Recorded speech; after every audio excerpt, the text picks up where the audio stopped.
जागो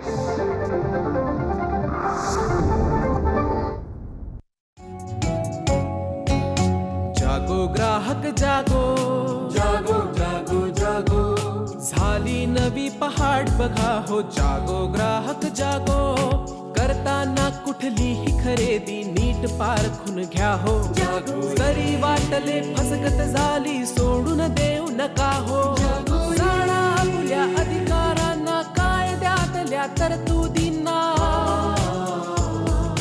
बेईमानांना धडा शिकवूया. जागो ग्राहक जागो, जागो ग्राहक जागो. नमस्कार. जागो ग्राहक जागोच्या आजच्या भागात मी रश्मी आंबेडकर आपल्या सगळ्यांचं मनापासून स्वागत करते. काही काही क्षेत्र अशी असतात जे आपल्या विश्वासाची असतात, कारण त्याच्यामध्ये संबंध थेट आपल्या आरोग्याशी, आयुष्याशी असतो. वैद्यकीय क्षेत्र त्यातलंच एक. पण गेल्या काही वर्षामध्ये हे वातावरण थोडंसं बदललंय का? हलगर्जीपणा, समज, गैरसमज असे शब्दप्रयोग ह्याच्यात सातत्याने येऊ लागलेत का? आणि मग ग्राहक म्हणून आपण काय केलं पाहिजे, या सगळ्यावर आजच्या कार्यक्रमात आपण सविस्तर चर्चा करणार आहोत.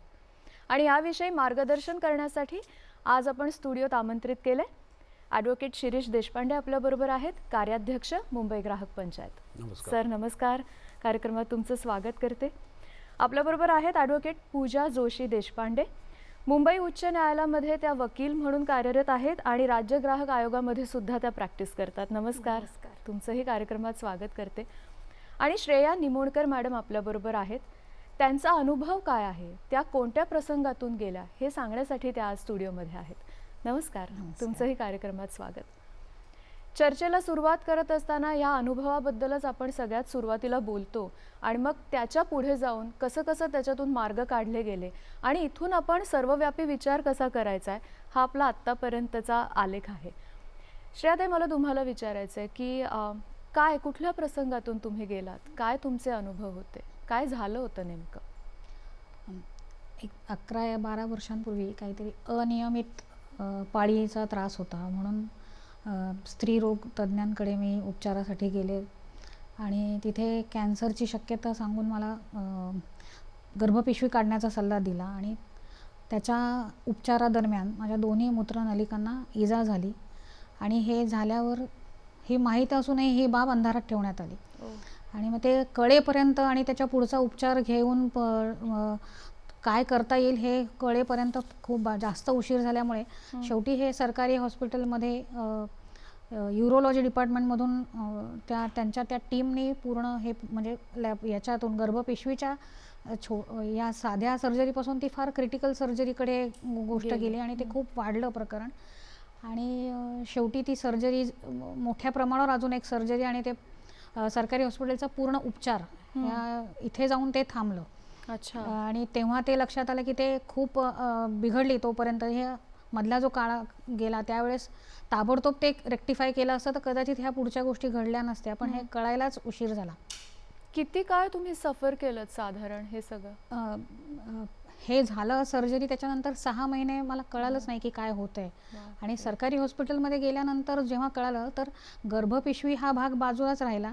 मूत्रनलिका डॅमेज झाल्यामुळे ते आता जो झालं त्याच्या पुढची एक सर्जरी झाली, ती 9 तास वगैरे चालली. आणि मूत्रनलिकेच्या दोन्ही ठिकाणी जे डॅमेज झाल्या तिथे आतळं कापून त्याच्यावर ट्यूब बनवून तिथे लावण्यात आली, म्हणजे ते कृत्रिम व्यवस्था करण्यात आली. ह्याच्यासाठी सरकारी हॉस्पिटलच्या डॉक्टरांचे म्हणजे त्यांचा मी खूप आभारी आहे, कारण त्यांनी ते जे काही त्याच्यामध्ये शिकस घेतलं आहे त्याच्यासाठी जे काही केलं आहे त्याला म्हणजे.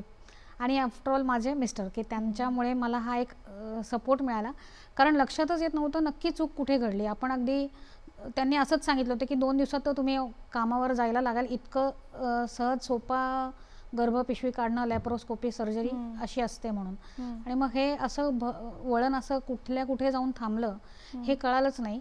ते कळेपर्यंत खूप उशीर झाला. आणि मग जर असं झालंय तर हे का झालं ह्याच्याबद्दल आणि हे कोण सांगू शकेल ह्याचा एक आमचा हे सुरू झाला की कसं घडलं हे.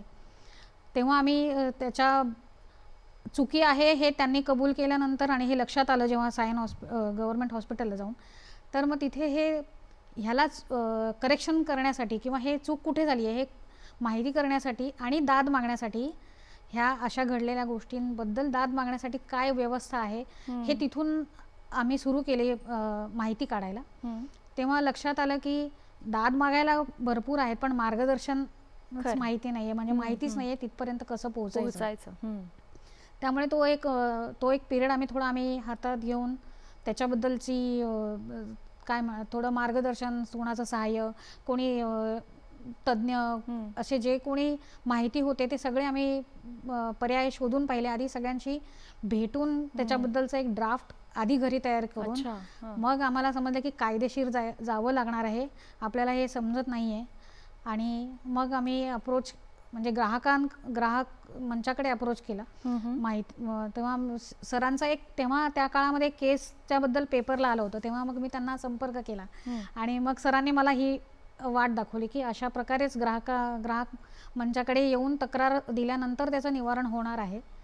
मग ते तसं मग त्याच्या पुढे माझ्या ॲडव्होकेटकडे मी गेले आणि पुढचा भाग त्यांनी लीलया पेलला आहे. आज तुमच्या चेहऱ्यावरचं हसू आणि समाधान बघितल्यानंतर न्याय मिळालाय हे जाणवतंय. पण ही प्रक्रिया कशी होती? आपण तुमच्या मॅडमनाच विचारूया ज्यांनी ही केस लढली, की कशा पद्धतीने तयारी केली. त्या जेव्हा तुमच्याकडे आल्या होत्या तेव्हाची परिस्थिती काय होती, काय अडचणी आल्या, सगळंच आम्हाला ऐकायला आवडेल. खरी तर ही माझी पहिली केस आहे श्रेया नेमोणकरांची. म्हणजे माझ्या प्रॅक्टिसमधली माझी इंडिपेंडंट पहिली केस आहे.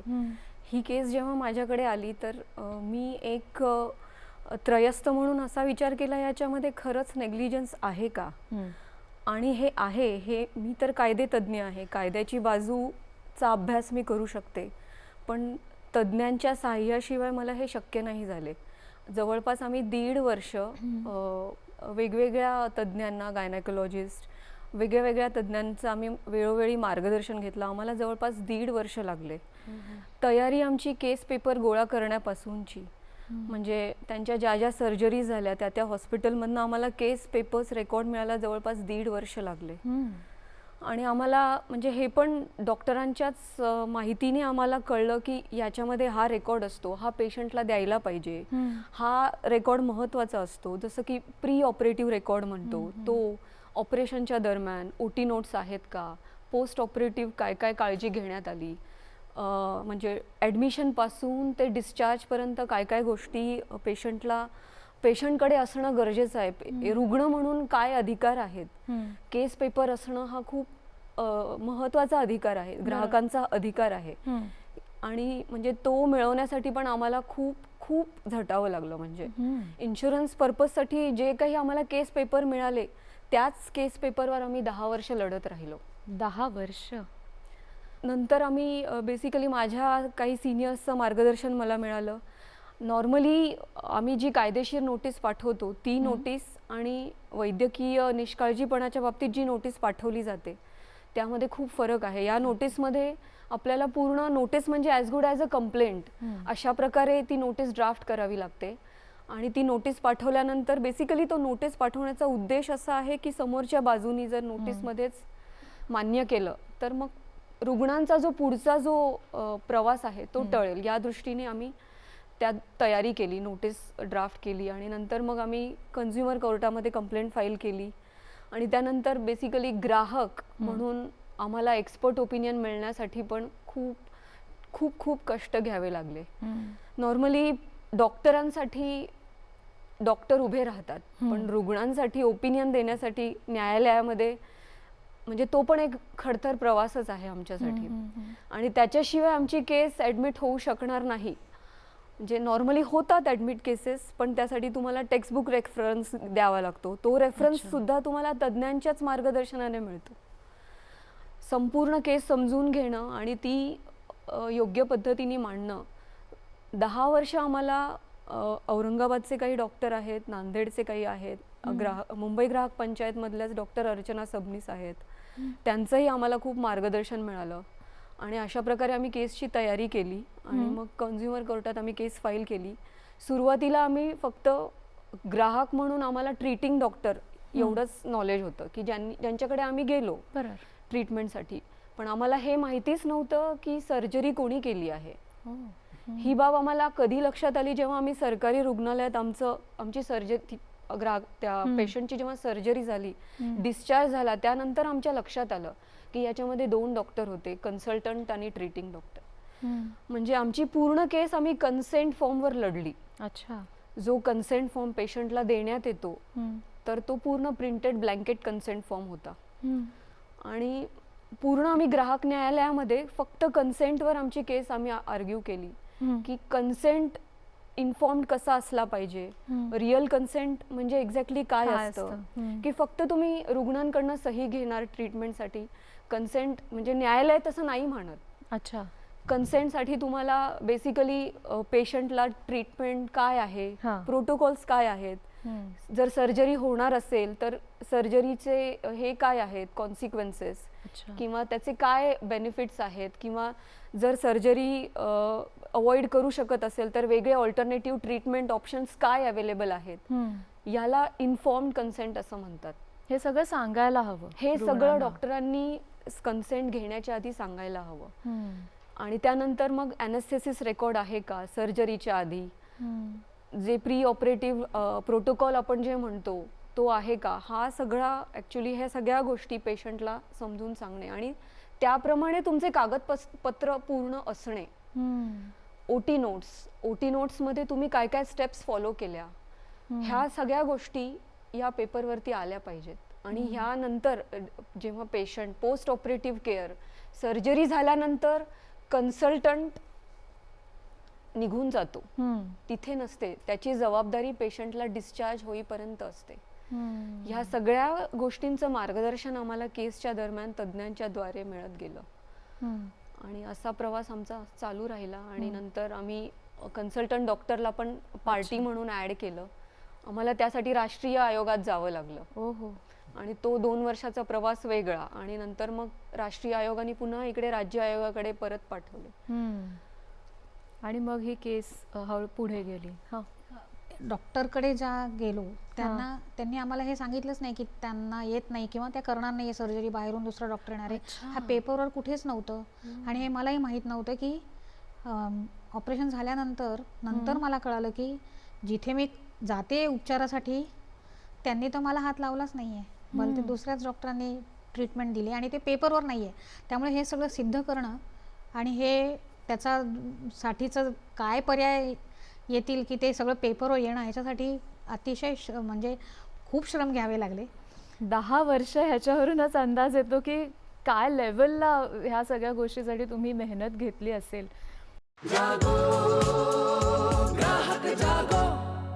हलगर्जीपणाची व्याख्या कुठून सुरू करायची? हा चांगला प्रश्न आहे. खरं म्हणजे हा गुंतागुंतीचा प्रश्न आहे की वैद्यकीय हलगर्जीपणा ज्या वेळेला आपण म्हणतो म्हणजे नक्की काय.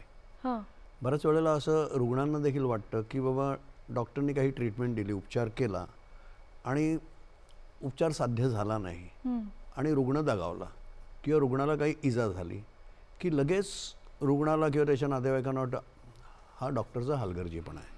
बऱ्याच वेळेला तसं नसतंही. तर त्यामुळे हलगर्जीपणा म्हणजे नक्की काय, कायदा काय अपेक्षित करतं हे आपल्याला समजून घेतलं पाहिजे. की एक पहिली गोष्ट मला स्पष्ट इथे करावीशी वाटते ह्या निमित्ताने की प्रत्येक फेल्युअर ज्याला म्हणतो की पेशंटला ट्रीट करण्यानंतर त्याला गुण यायलाच पाहिजे अशी खात्री कायदा अपेक्षित करत नाही वैद्यकीय व्यवसायाकडनं. हे मला प्रथम स्पष्ट करावंसं वाटतं. What the law aspects from the doctors is care and not the cure. डॉक्टरांनी रुग्णांची काळजी घेणं हे कायदा अपेक्षित करतं.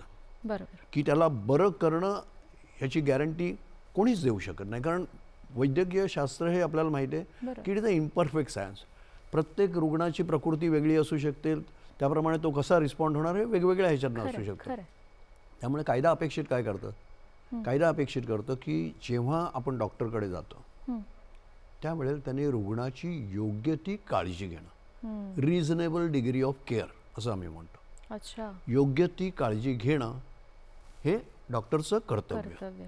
नुसतं नैतिक नाही तर ते कायदेशीर देखील. आणि तिथे जर का कुठे हलगर्जीपणा झाला आणि त्याच्यातनं मग जर का डॉक्टरला आपल्या रुग्णाला इजा झाली किंवा रुग्ण दगावला तर मात्र तो निष्काळजीपणा ठरतो. म्हणजे ह्यांच्या बाबतीत जे झालं की सुरुवातीला कळलंच नाही. कसं होतं तर मला सांगतो की बऱ्याच गोष्टी असतात याच्यात मगाशी जसं पूजानी सांगितलं हां की डॉक्टर जेव्हा एखाद्या पेशंटला ट्रीट करतो, रुग्णाला ट्रीट करतो किंवा त्याच्यावर उपचार करत असतो हां किंवा एखादी त्याच्यावर शस्त्रक्रिया करणार असतो, तर त्याला विश्वासात घेणं पहिली ही गोष्ट आवश्यक असते. मी काय ट्रीटमेंट देणार आहे हे तुम्ही विश्वासात घेऊन रुग्णाला सांगणं आवश्यक असतं. त्याचबरोबर त्याच्यानंतर ही ट्रीटमेंट दिल्यानंतर किंवा ही उपचार पद्धती अवलंबल्यानंतर मगाशी पूजाने सांगितलं तसंच रिस्क आणि बेनिफिट ह्याच्यात धोके काय आहेत किंवा हे असं असं झाल्यानंतर कदाचित असं होऊ शकेल हे डॉक्टरनी सांगणं हे त्याचं नैतिक आणि तितकंच कायदेशीर कर्तव्य आहे. पण आज आपण बघतो काय की सरसकट हा जो इन्फॉर्म कन्सेंट म्हणून मगाशी जे पूजाने उल्लेख केला, आपला सर्वसाधारण बहुतेकांचा अनुभव असतो की कुठल्याही छोट्या देखील शस्त्रक्रिया करायची असली तर डॉक्टरकडनं एक कन्सेंट फॉर्म आपल्याकडनं सही करून घेतला जातो आणि तो केवळ उपचार म्हणून बऱ्याच ठिकाणी तो घेतला जातो, पण तसं नाही आहे. तर त्याची माहिती काय आहे आणि बऱ्याच वेळेला आपण ऐन वेळेला आपला पेशंट ऑपरेशन थिएटरला जायच्या वेळेलाच घाईघाईने नर्स येते आणि मग रुग्ण हा तुम्ही कोण मिस्टर का, तुम्ही हा जरा सह्या करा, इथे वाचायचाही वेळ देत नाहीत आणि सह्या करतो आपण, गरज असते त्यामुळे चला सही केली झालं. काय लिहिलेलं आहे ते वाचण्याचाही वेळ रुग्णाला किंवा रुग्णाच्या नातेवाईकांना दिला जात नाही. पहिली गोष्ट वैद्यकीय सेवात सर्व डॉक्टरांनी लक्षात घेणं आवश्यक आहे की ज्यावेळेला तुम्ही शस्त्रक्रिया करता, ही गंभीर गोष्ट आहे, छोटी सर्जरी असेल मोठी सर्जरी असेल, कशातनंही कुठलीही धोका येऊ शकतो. तर अशा वेळेला रुग्णांना पूर्ण विश्वासात घेऊन इन्फॉर्म्ड कन्सेंट की जो आपल्याकडे सरसकटपणे आज दिसून येत नाही आणि त्याच्यातनंच बऱ्याचशा केसेस या वैद्यकीय हलगर्जीपणाच्या होतात की मुळात तुम्ही जर का रुग्णाला सांगितलंच नाही की बाबा तुम्ही शस्त्रक्रिया, आता इथे तर मगाशी श्रेयाताईंनी सांगितलं की कोण डॉक्टर ऑपरेट करणार आहे हेही त्यांना माहीत नव्हतं. हो ना. आणि हे नंतर केस पेपर्स पाहिल्यानंतर त्यांना मिळतं. म्हणजे वैद्यकीय सेवा कुठल्या पद्धतीने दिली जाते याचं हे एक बोलकं उदाहरण आपण पाहिलं. अशा अनेक गोष्टी आपण आजूबाजूला बघतो. तर त्यामुळे महत्त्वाची गोष्ट काय आहे की डॉक्टरांनी कुठलंही, ठीक आहे तुम्ही रुग्णाला बरा करा असं कुठल्याही रुग्णाचं म्हणजे अपेक्षा असते, पण तो अधिकार नसतो आमचा. आमची अपेक्षा असते की बाबा ठीक आहे तुम्ही जी काय सांगितली आम्ही फी दिली, पण त्याचबरोबर डॉक्टरनी रुग्णाला योग्य पद्धतीने ट्रीट करणं, त्याच्यातले धोके काय आहेत ते सांगणं, पर्यायी काय दुसरे हे आहेत का, मला जर का वाटलं तर मी सेकंड ओपिनियन घेऊ शकतो का, एक्झॅक्टली. हां तर मी घेऊ शकतो. त्यामुळे आज आलेलं आहे लगेच उद्या हे करायलाच लागेल, रुग्णाला घाबरवून सोडणं, बघा आता नाही असं केलं तर हे आपल्याला लगेच करावं लागेल, आज ॲडमिट करा मी उद्या ऑपरेशन करतो. आज या गोष्टी सर्रास चाललेल्या आहेत. म्हणजे वैद्यकीय व्यवसायाचं जे क्रास कमर्शियलायझेशन किंवा धंदा आणि बाजार जो झालेला आहे तो असा आहे. आणि मग त्याच्यातनं काय होतं की घाईघाईने एक मागून एक शस्त्रक्रिया करायच्या, डॉक्टरांना वेळ नसतो, आज इथे हे केली त्याच्यानंतर पाठोपाठ दुसरी केली. ते तुम्ही जरा नीट काळजी घ्या आणि नीट काळजी घेतलीत तर अशा गोष्टी होणार नाहीत. आणि काळजी नाही घेतलीत तर मात्र तो हलगर्जीपणा होऊ शकतो. काळजी नाही घेतली आणि त्याच्यातनं जर का काही, बऱ्याच वेळा असं होतं की रुग्ण दगावत नाही पण त्याला इजा होते. जसं आता श्रेयाताईंच्या बाबतीत झालं, त्या सुदैवाने जगल्या पण त्यांना इजा झाली आणि ती किती महिने त्यांना सहन करावी लागली. आता ज्या आपल्या ह्याच्यातल्या मेन ह्याच्यात भाग असतात शरीरातले अंतर्गत भाग, तिथे इजा होऊन त्या सहन करणं, सोसणं, यातल्या वेदना किती असतात. तर त्यामुळे ह्या सगळ्या गोष्टी जर का डॉक्टरनी नीट केल्या नाहीत, काळजीपूर्वक केला नाही तर तो हलगर्जीपणा ठरतो. असं एकंदरीत सर्वसाधारण. हा विषय इतका मोठा आहे खरं तर आणि त्याच्यात इतके वेगवेगळे पैलू येत आहेत. मुंबई ग्राहक पंचायतीची ह्याच्यामध्ये काय भूमिका आहे आणि ग्राहक हा ह्या कायद्यामध्ये जेव्हा आपण ग्राहक म्हणून म्हणतोय तेव्हा वैद्यकीय क्षेत्र ह्याच्यामध्ये कधीपासून आलं ते सुद्धा मला सांगतो की कसं आहे वैद्यकीय क्षेत्र ह्याच्यात कधीपासून आलं तर मी सांगेन टाईम इमेमोरियल. कारण ग्राहक संरक्षण कायदा आला म्हणूनच डॉक्टर आता अकाउंटेबल झाले रुग्णाला असं आहे का, तर ह्याचं उत्तर स्पष्ट नाही म्हणून आहे.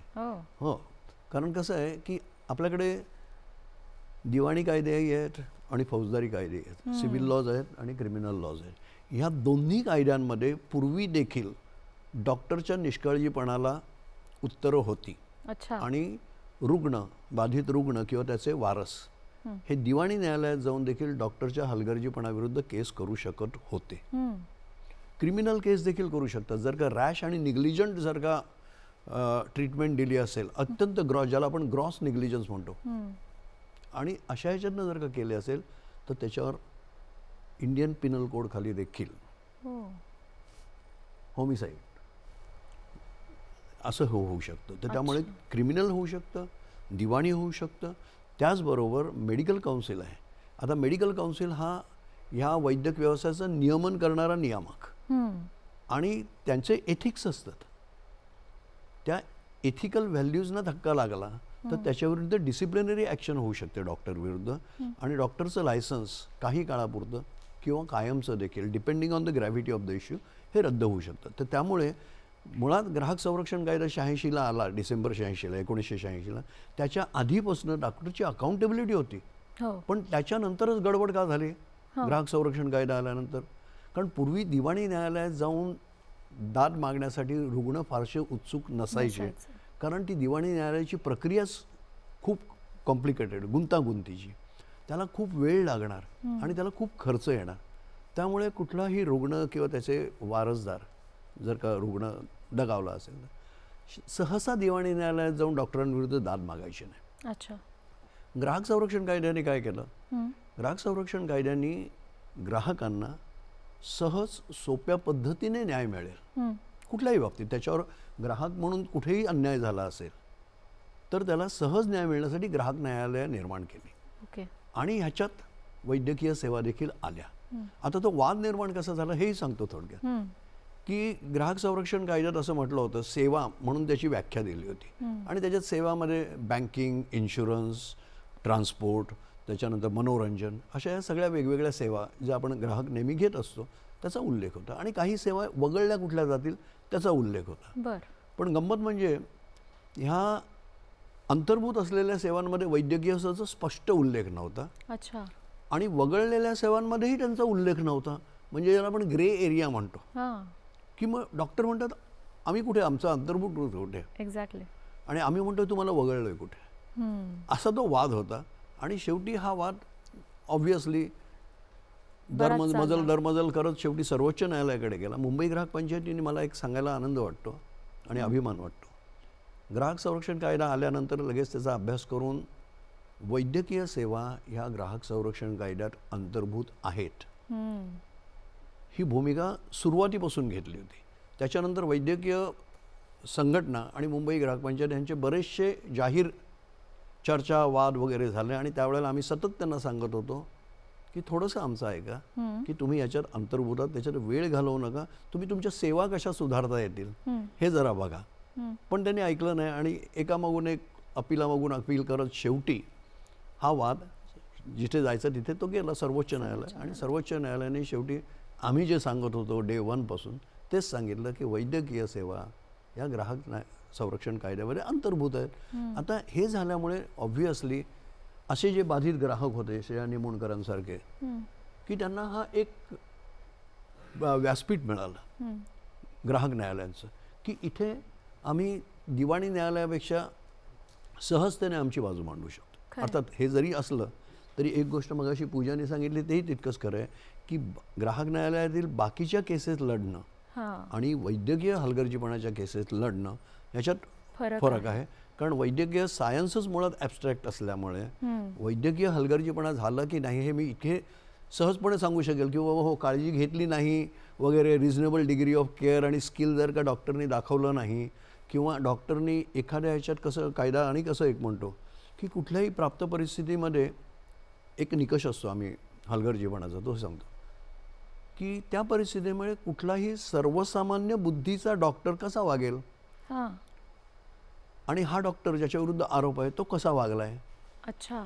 तर कुठलाही डॉक्टर सर्वसामान्य बुद्धीचा, अति हुशारही नाही आणि अगदी खालच्या लेवलचा नाही, पण एक सर्वसामान्य डॉक्टर त्या परिस्थितीत कसा वागेल तसाच जर का हा डॉक्टर वागला असेल तर हा निष्काळजीपणा ठरत नाही. पण जर का सर्वसामान्य परिस्थितीमध्ये एक सर्वसामान्य बुद्धीचा doctor, ordinary degree of competence असा जर का वागला नाही आणि तो काहीतरी वेगळाच वागला तर मात्र तो निष्काळजीपणा ठरतो, आणि मग त्याला झालेलं नुकसान हे भरून देण्याची जबाबदारी त्याच्यावर येते आणि मग न्यायालय म्हणतो युअर गिल्टी. आणि मग ह्यांचं काय काय नुकसान झालेलं आहे मग ते नुकसान आपल्याला दाखवावं लागतं की काय काय झालं. बऱ्याच वेळा रुग्ण दगावतं. हो ना. आता रुग्ण दगावतं म्हणजे काय की बऱ्याच वेळेला काय होतं की तो कुटुंबाचा पोशिंदा असतो. हो ना. कधी कधी एकटाच असतो, संबंध कुटुंब त्याच्यावर अवलंबून असतं.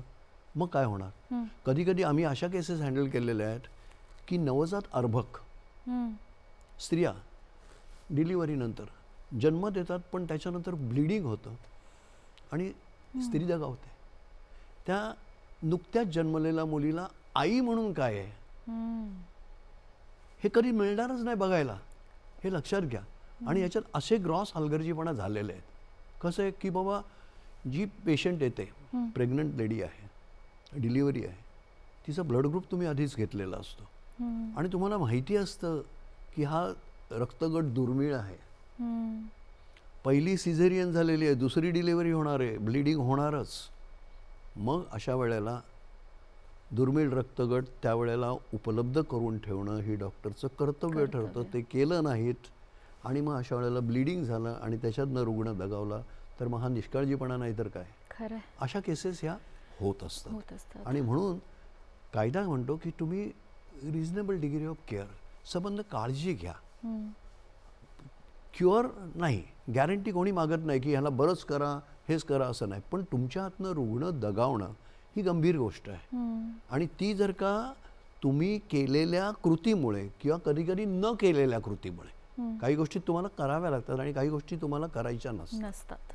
तर नसतात करायच्या त्या केल्या आणि ज्या करायच्या असतात त्या नाही केल्या आणि त्याच्यामुळे जर का बाधा झाली, इजा झाली, काही डॅमेज झालं तर मग त्याची जबाबदारी ही सर्वस्वी डॉक्टरांची येते आणि तो वैद्यकीय हलगर्जीपणा म्हणून मला श्रेयाताईंना असं विचारायचं आहे की इतका नाही पण बऱ्याच ट्रॉमातून तुम्ही गेलात नाही का. 10 वर्ष केस चालले. त्या काळामध्ये तुम्ही स्वतःला कसं सावरलं होतं किंवा त्या काळामध्ये तुम्ही काय असं स्वतःला सांगत होतात की ह्याच्यात आपल्याला न्याय मिळू शकतो. कारण हे इम्पॉर्टंट आहे, आयुष्याचा प्रश्न असतो आपल्या जवळच्यांच्या. काय सांगाल. एकतर प्रथम म्हणजे माझी फॅमिली, मुलं आणि माझे मिस्टर यांनी मला इतका तो मॉरल सपोर्ट दिला.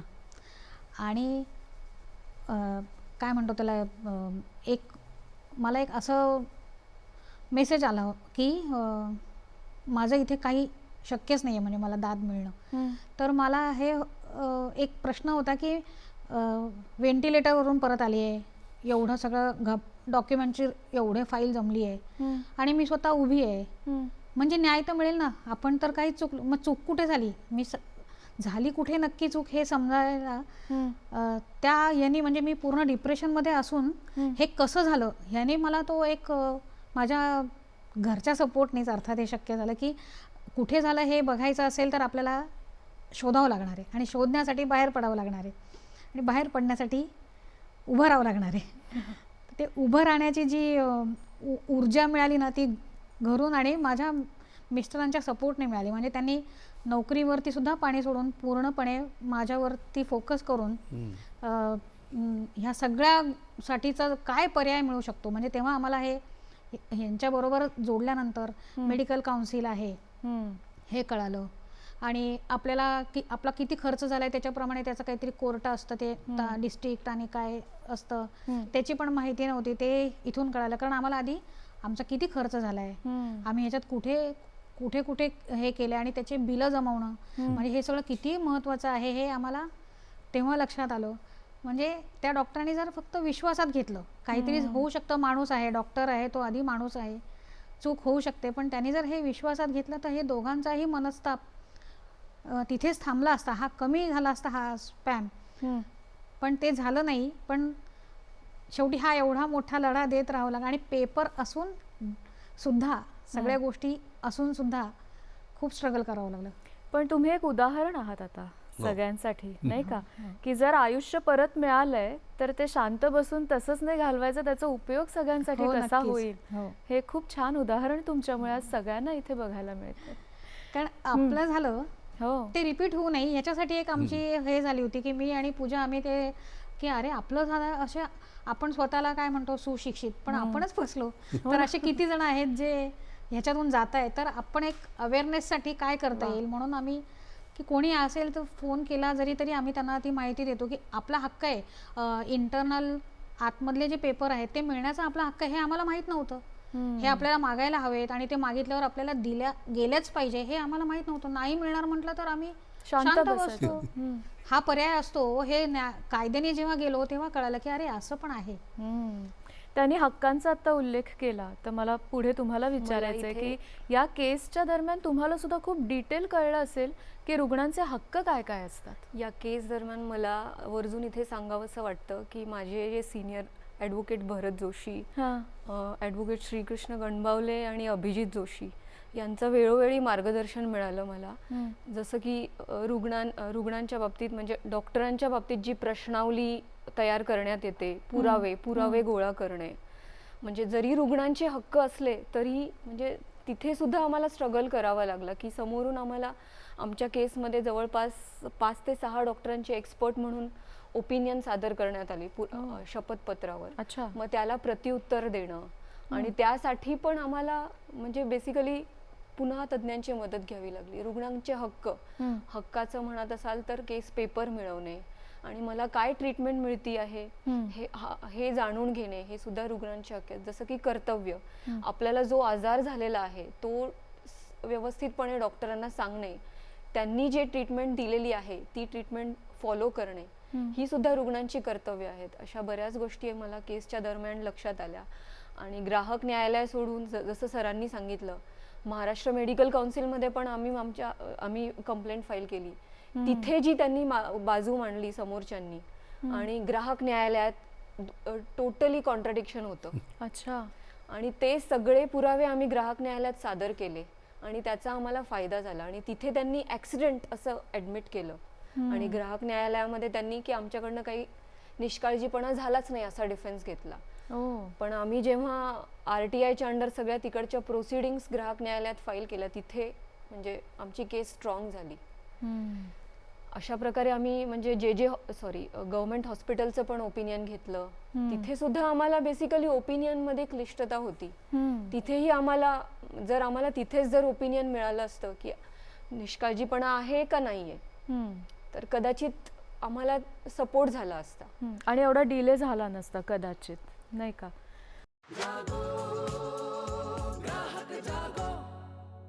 ह्या सगळ्यामध्ये आपण हक्कांबद्दल बोलतोय, तशी काही जबाबदाऱ्या कर्तव्य असतात. हॉस्पिटल प्रशासन असेल, डॉक्टर असतील, तर त्यांच्याकडून स्वतःहून काय गोष्टी घडल्या पाहिजेत असं तुम्हाला वाटतं? त्यांच्या जबाबदाऱ्या म्हणजे परत ग्राहकांचे हक्कच येतात. की मुळात कसं आहे की पेशंटला नीट ट्रीट करणं, त्याची काळजी घेणं, त्याला व्यवस्थित माहिती देणं, विश्वासात घेणं, त्याचं डॉक्युमेंटेशन व्यवस्थित करणं हे सगळ्यात महत्त्वाची गोष्ट असते.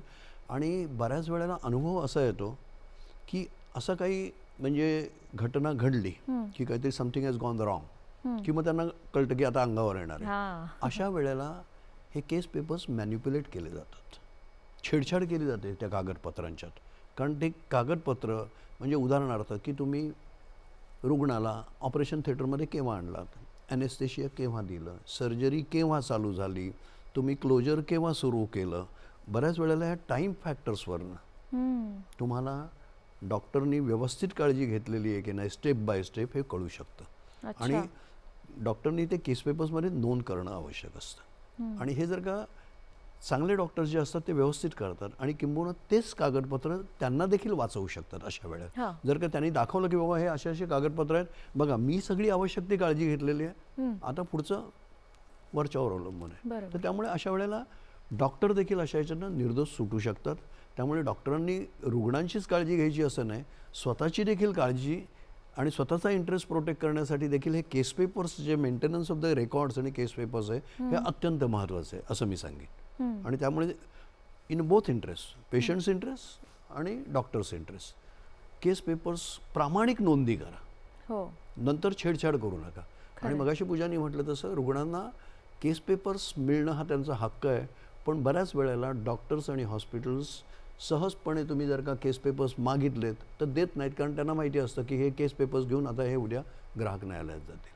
पण डॉक्टरांनी घाबरण्याची काळजी नसते जर का तुम्ही सरळ काम केलेलं असेल. आणि अर्थात तुमची जर का काही चुकी असेल तर तुम्ही मग घाबरणारच. पण त्याचबरोबर यांनी हेही लक्षात ठेवलं पाहिजे, तुम्ही सरळ नाही दिलं तर जसं आता यांनी RTI मधनं पेपर्स काढले किंवा हे किंवा कधीतरी मग कोर्टाची ऑर्डर घेऊन येतं आणि द्यायचं. डॉक्टरांना आणि हॉस्पिटल्सना शेवटी हे पेपर्स द्यावेच लागतात. ग्राहकांचा तो हक्क आहे आणि हॉस्पिटल्सचं आणि डॉक्टर्सचं ते कर्तव्य आहे. पण ह्याच्यामध्ये सर आता थोडेसे मला मॅडम पण ह्याच्यावर तुम्ही सांगा की ह्याच्यामध्ये आता गैरसमज वाढायला लागलेत.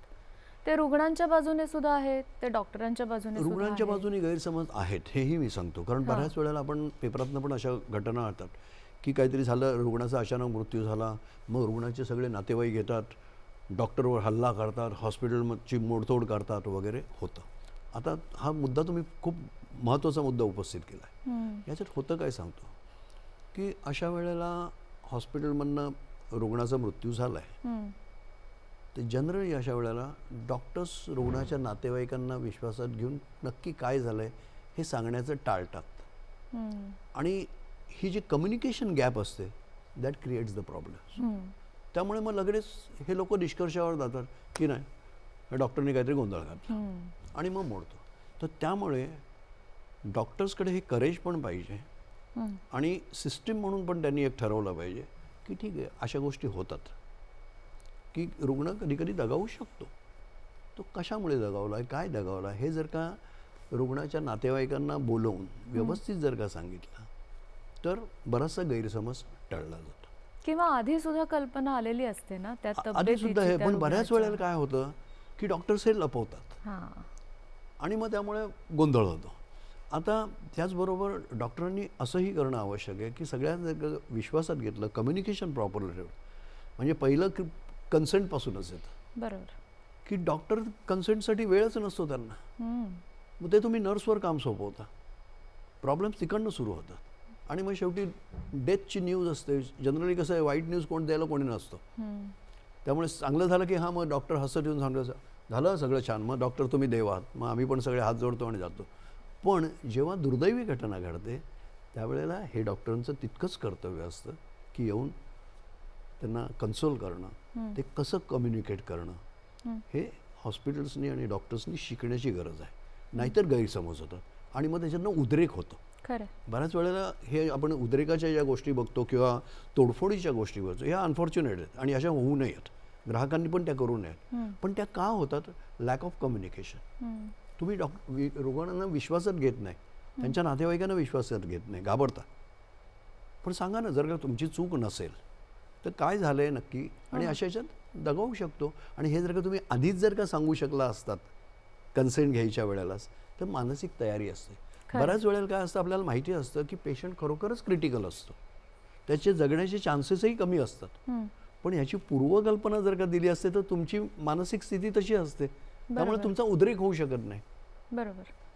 त्यामुळे हे जे कम्युनिकेशन आहे डॉक्टरांचं ह्याच्यावर मी खूप भर देईन की डॉक्टर आणि रुग्णांमधलं कम्युनिकेशन हे खूप महत्त्वाचं आहे. दुसरी गोष्ट मी एक आणखी सांगू शकतो या निमित्ताने की रुग्णाची पण जबाबदारी आहे की ती म्हणजे काय की मला नक्की काय होतंय हे सगळं तुम्ही डॉक्टरांवर सोपवू नका ओळखायला.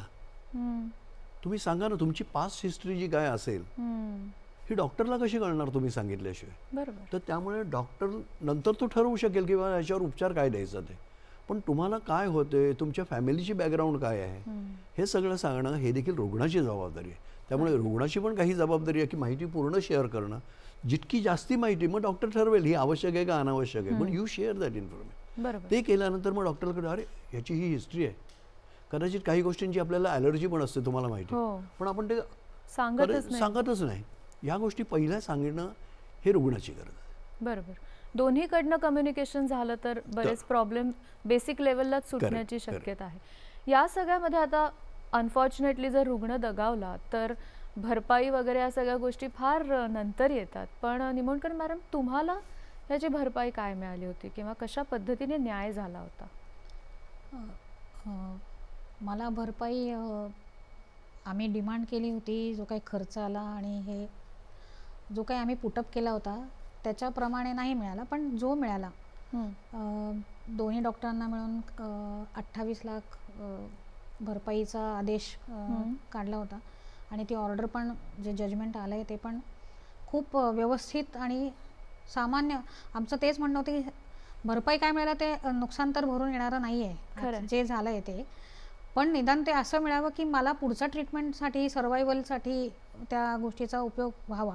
कारण अनफॉर्च्युनेटली आता माझे मिस्टर हयात नाही आहे हे सगळं होत असताना, तर आत्ता माझा सर्वायवलचा प्रश्न होता आणि त्यावेळेला हे मिळालं हे माझ्यासाठी म्हणजे आय एम थँकफुल की चांगला निकाल लागला आणि खूप व्यवस्थित झालं. पण सगळेच माझ्यासारखे सुदैवी नाही आहेत आणि मला चांगले डॉक्टर्स मिळाले, चांगले डॉक्टरसुद्धा मिळाले गव्हर्नमेंट हॉस्पिटलमधून आणि ओपिनियन देणारे. आणि ऑफकोर्स त्याच्यानंतर पहिला डॉक्टर म्हणजे चांगले डॉक्टर्स मिळाले म्हणून मी त्याच्यातून वाचले.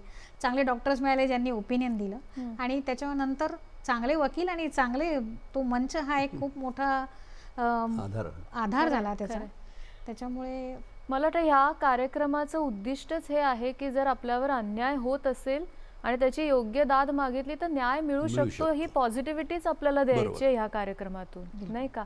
आणि तुम्ही तर आता पुढे जाऊन मदत सुद्धा करताय. जर असं कोणी असेल तर कसं पुढे जायचं, त्याची बेसिक तयारी काय करायची ह्याचं पण मार्गदर्शन करता. म्हणजे अगदीच अजिबातच माहिती नसतं आणि मग असं आहे शंका तर की वेळ आहे, तुम्हाला कोर्टात जाण्याची वेळ आहे, थोडं संयमाने घ्या. आधी आपल्याकडे पेपर नीट जमवा.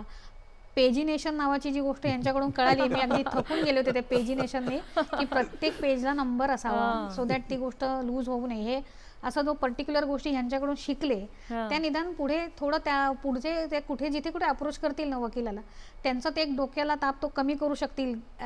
फाईल तयार असेल थोडक्यात. थोडं ते आपलं स्वतःचं एक हे होईल तेवढं मी देऊ शकते आणि मग पुढे ते चांगल्या नोटवरती जाऊ शकतात. मला वाटतं त्या निमित्ताने रुग्णांची सुद्धा उजळणी होत असेल ना की नेमकं आपल्या बाबतीत काय घडलं होतं, कुठल्या दिवशी काय झालं होतं. कारण तो ट्रॉमा इतका असतो की आपण विसरण्याची शक्यता जास्त असते, नाही का? अजून तुम्ही काय सांगाल या जबाबदाऱ्यांबद्दल, गैरसमजांबद्दल? मला विचारायचं आहे की डॉक्टरांच्या मनात सर भीती आता उत्पन्न झाले का ह्याने की मी हे केलं तर नको बाबा लगेच माझ्यावर केस होऊ शकते? एक्झॅक्टली 86 नंतर आमचा हा जो वाद निर्माण झाला की ग्राहक संरक्षण कायद्यात तुम्ही आहात किंवा नाहीत, तर त्यावेळेला अशी एक भीती डॉक्टरांच्याच मेडिकल बॉडीजकडनं निर्माण करण्यात. आता बघा ग्राहक संरक्षण कायदा आलाय, आता सगळे रुग्ण म्हणजे ग्राहक आणि डॉक्टर्स म्हणजे ट्रेडर्स अशा याच्यात त्यांनीच एक विधान केलं होतं आणि एक भीती निर्माण केली. माझ्या दृष्टीने ही भीती अनाठायी आहे. कारण काय, तुम्ही जर का कायदा नीट समजून घेतला, मग अशी मी सुरुवातीला जे सांगितलं, कायदा ड्रॅकोनियन नाही आहे. तो भयंकर आहे का, घाबरवणार आहे का? नाही. कायद्याची अपेक्षा काय आहे की तुम्ही रिझनेबल डिग्री ऑफ केअर, की जी वास्तव काळजी घ्यायची आहे आवश्यक ती तेवढी घेणं, हे एवढंच कायदा अपेक्षित करतो. तुम्ही रुग्णाला बरं करा किंवा मृत्यूपासून वाचवा आणि वाचला नाहीत तर तो तुमचा हलगर्जीपणा, असं कायदा कुठेही म्हणत नाही. पण तुम्ही घ्यायची काळजी ती घेतली नाहीत आणि त्याच्यामुळे जर का रुग्ण दगावला तर मात्र ते तुमचा निष्काळजीपणा ठरतो. तर त्यामुळे डॉक्टरांनी अनाठाई घाबरण्याचं कारण नाही. कायदा अत्यंत वास्तव आहे. तो पूर्वी पण होता. ग्राहक संरक्षण कायदा हा आला त्यांनी फक्त एक नवीन व्यासपीठ निर्माण केलेलं आहे. कायद्यातली जी लायबिलिटी आहे, तुमचं जे उत्तरदायित्व आहे रुग्णाप्रती डॉक्टरांचं, ते पूर्वीपासून चालत आलेलं आहे.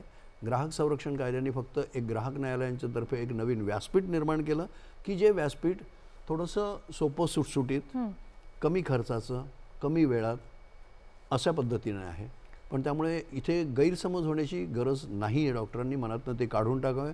डॉक्टरांनी रुग्णांना नेहमीच चांगली सेवा देण्याचं त्यांचं जे काम आहे, बहुतांशी डॉक्टर ते करत असतात. पण अपवादात्मक परिस्थितीत अशा जेव्हा घटना घडतात त्यावेळेला त्यांना न्याय मागावा लागतो आणि न्यायासाठी मंच आहे. डॉक्टरांनी डॉक्टर सारखं राहावं, सोपं आहे नाही का? मला जाता जाता जोशी मॅडम तुम्हाला प्रश्न विचारायचा आहे की ह्या सगळ्यामध्ये न्याय मागण्यासाठी जाणं, तिथे पैसा, वेळ, मानसिक त्रास, या सगळ्या गोष्टी होतात. पण त्याच्यावर आता एक खूप चांगला उपाय काढलेला आहे की एवढं सगळं करण्याची गरज नाही, खूप चांगल्या पद्धतीने आपण ह्या सगळ्या गोष्टी सोडवू शकतो. आपल्या कार्यक्रमातला हा शेवटचा प्रश्न मी विचारते की कशा पद्धतीने समन्वय या गोष्टीने आपण न्याय मागू शकतो किंवा न्याय मिळू शकतो? ग्राहक संरक्षण कायद्यामध्ये सुद्धा मध्यस्थीचं प्रोव्हिजन आलेलं आहे ज्याच्यामध्ये जर ग्राहक न्यायालयात तुमची तक्रार पेंडिंग असेल तर मध्यस्थीच्या माध्यमातून दोन्ही पार्टीच्या कन्सेंटनी तुम्ही मध्यस्थीने तुमची तक्रार सोडवू शकता, ज्याच्यामध्ये विन विन सिच्युएशन होते आणि दोन्ही बाजूंना मान्य असा निर्णय दोन्ही पार्टी घेऊ शकतात. न्यायालयामध्ये पार्टी म्हणजे कन्झ्युमर्सला बोलायला नाही मिळत, वकिलांनाच बोलावं लागतं. पण मध्यस्थी ही पार्टी सेंट्रिक प्रोसेस आहे.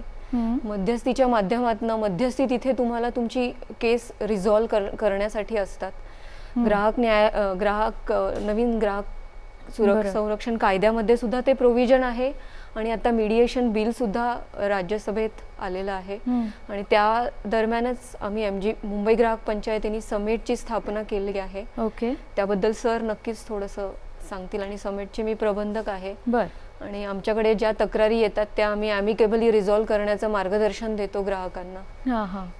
म्हणजे सामोपचाराने सगळ्या गोष्टी आपण हे जे समेट म्हणून जे आपण निर्माण केलेलं आहे थोडक्यात आपण की त्या ह्याच्यात कसं आहे की डॉक्टर आणि रुग्ण किंवा रुग्णाचे नातेवाईक ह्या दोघांना परस्पर एकत्र आणणं एक त्रयस्थ मध्यस्थ असतो. अच्छा, ज्याला काहीच माहिती नाही कशाबद्दल, आणि त्यांनी ह्या दोघांच्यात आमने सामने बसवून समजूतीने हा कायद्याचा बखाडा न माजता की कायद्याचा किस न काढता कोण बरोबर कोण चूक हे न ठरवणं, हे बघा एवढं नुकसान झालेलं आहे, आता कशा पद्धतीने तुम्ही भरपाई देऊ शकता, असं जर का केलं तर डॉक्टरांचा एक मोठा फायदा ह्याच्यात असा आहे की ह्याच्यातनं नंतर केस झाल्यानंतर निर्णय आला किंवा आपण पेपरात बातम्या वाचतो की ह्या डॉक्टरला इतकी नुकसान भरपाई द्यावी लागते, ही जी ॲडव्हर्स पब्लिसिटी असते डॉक्टरांची ती वाचू शकते मध्यस्थीने. रुग्णाचा फायदा काय आहे किंवा रुग्णाच्या नातेवाईकांचा की त्याला ह्याच्यातनं जलद न्याय मिळू शकतो. त्याला कुठेही प्रेस पब्लिसिटी द्यायची गरज नसते, त्याचं नुकसान झालेलं असतं, कुठेतरी भरपाईची गरज असते, ती त्याला जर का वेळेवर मिळाली तर न्याय मिळतो. आणि त्यामुळे समेट हे जे मुंबई ग्राहक पंचायतीने नवीन व्यासपीठ निर्माण केलेलं आहे मीडिएशन ॲक्टच्याच तरतुदीनुसार, तर ते जर का घेतलं तर वैद्यकीय सेवांमधल्या अशा ज्या तक्रारी असतील या समेटच्या माध्यमातून आपण परस्परपणे कुठल्याही प्रकारचं कटुता न आणता, जसं पूजाने सांगितलं, दोन्ही बाजूंनी विन विन सिच्युएशनने सामंजस्याने सामोपचाराने आणि सलोख्याने मिटवू शकू. मला वाटतं हाच मुद्दा आपल्या चर्चेचा आजचा शेवटचा आहे आणि खूप सकारात्मक ऊर्जा देणारा आहे. तुम्ही तिघंही स्टुडिओमध्ये आला, Deshpande sir, Deshpande madam, Nimonkar madam, मी तुमचे मनापासून आभार मानते. तुम्ही या चर्चेमध्ये सहभागी झालात त्याबद्दल. आणि आजच्या या चर्चेतून वैद्यकीय क्षेत्रातला हलगर्जीपणा, समज, गैरसमज ह्या सगळ्याबद्दलची माहिती आपल्या प्रेक्षकांना मिळाली असेल. असेच वेगवेगळे विषय घेऊन आम्ही पुढल्या कार्यक्रमांमध्ये भेटणार आहोत. नक्की बघा जागो ग्राहक जागो. आज इथेच थांबतोय. नमस्कार.